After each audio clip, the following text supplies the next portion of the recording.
Hey, what's up, everybody? This is Charles Sebastian. Welcome you guys to another episode of the Dreamers Pro Show. We cover everything from sports, hot topics, classic debates, entertainment. We'll give you guys a fresh perspective on things and how we see them. And today we got an interesting show for you guys. But before we get into it, please make sure you like the video and sub to the channel. So let's get into today's topic. Okay, this is an interesting one. As you guys know, the NBA season is about to kick off in basically a month and 3 weeks or so. So starting earlier, October 22nd, but then I think training camp is going to start sooner. Media day is going to start sooner. So that's good, right? That's good.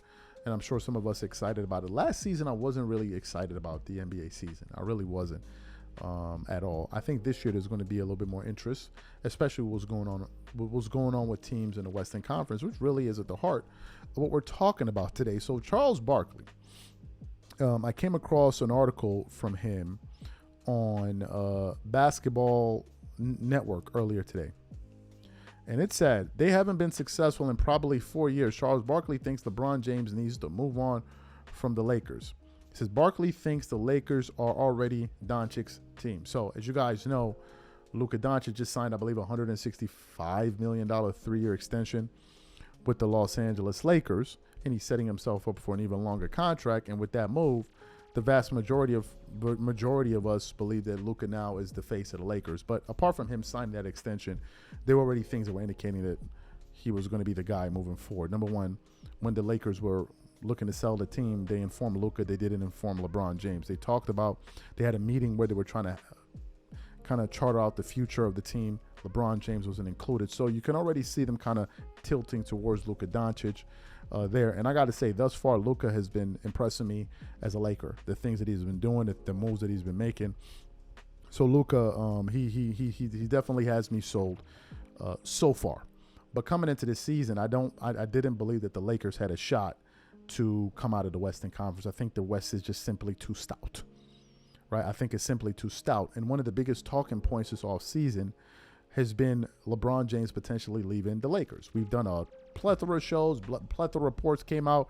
Can LeBron go to the Cavs, the Mavs, the Clippers, or whatever team, right?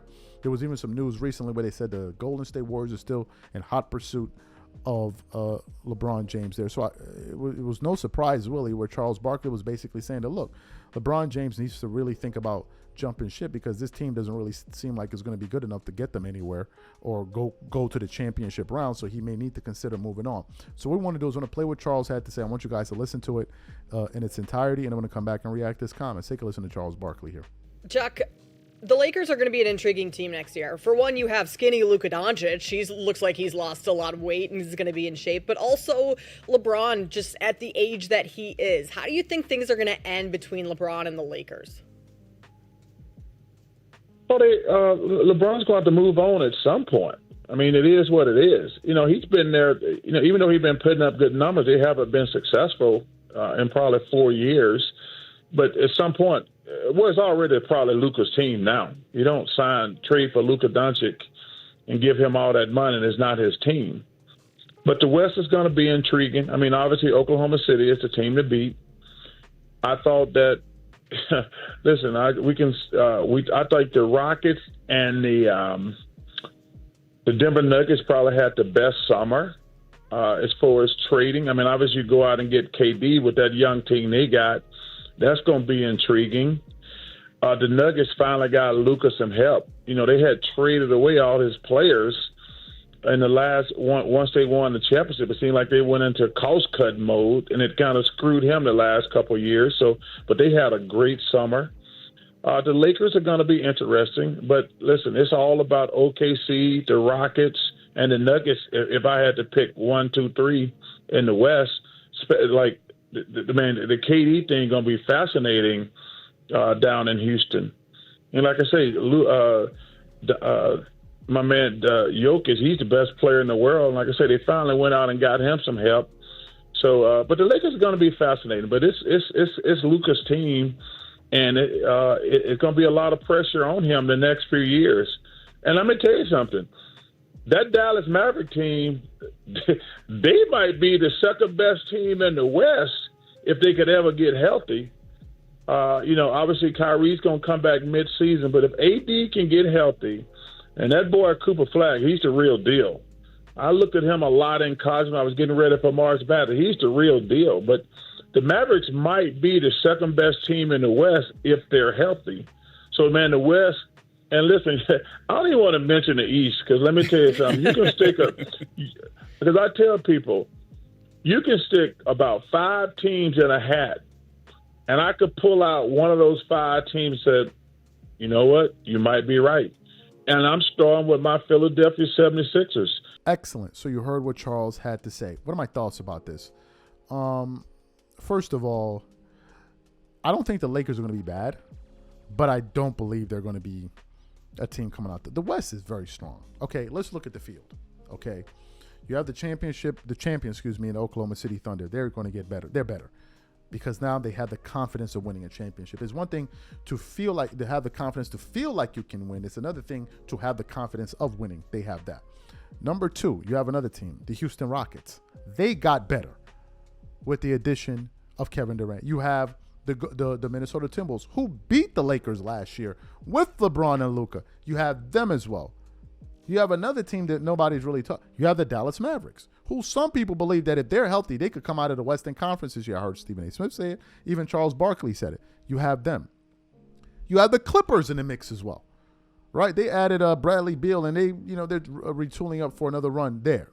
Then you have the Lakers in the mix of all of this. So are the Lakers better than then you have the Denver Nuggets, a team that the Lakers have proven they cannot beat. So if you look at the Western Conference, I'm putting OKC ahead of the Lakers. I'm putting the Rockets ahead of the Lakers. I'm putting the Denver Nuggets ahead of the Lakers. And then you have other teams, the Clippers, the Golden State. The West is just too stout. And there's no if they get into a playoff format, we're going to favor them in this match. There is no easy route. That's the problem. There is no easy route to take. I want to face them. Who you want to face in the first round? There's nobody. Because anybody could beat you, literally, in the West. The Minnesota Timberwolves did it. The Mavs, if they're healthy, they could beat the Lakers. The Clippers, if they're healthy, they could beat the Lakers. The Warriors, if they're healthy, they could beat the Lakers, although I think the Lakers would beat them. You have the Rockets, if they're healthy, they could beat. And then you have the OKC Thunder. Then you have the Nuggets. So it's a very difficult conference. But the question is, if LeBron now moves on, where is he going to move to? And if he does move, is anybody going to call this guy a ring chaser?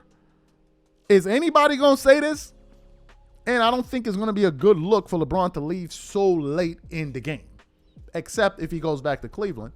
But we all know LeBron is not going to accept a minimum level contract. He's just not going to do it. He's just not going to do it. Do you know how I know he's not going to do it? Because he wanted an extension from the Lakers.